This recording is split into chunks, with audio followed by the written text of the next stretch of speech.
মিতালি মা, কি হয়েছে?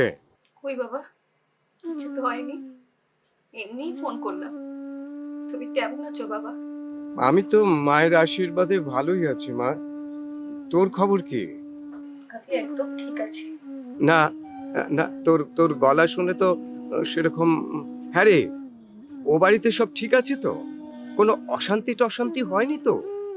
তুমি একদম চিন্তা করো না বাবা, আমি একদম ঠিক আছি। তাহলে এ, আমার কাছে কিছু লুকোস না মা। আসলে আজকে সকাল থেকে এটা মায়ের কথা বড় মনে পড়ছিল বাবা। কি আর করবি বল মা, সবই ভবতারিণীর ইচ্ছা। তিনি যেরকম রাখেন সেই রকমই থাকি। তুমি এখন কোথায় বাবা? তোমায় দেখতে যে বড় ইচ্ছে করছে।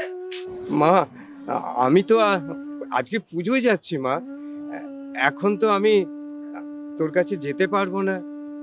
আচ্ছা দেখি, পুজোর পরে যদি সময় পাই তাহলে আমি তোর বাড়িতে যাবো খন। মন খারাপ করিস না মা। তুমি ভালো থেকো বাবা,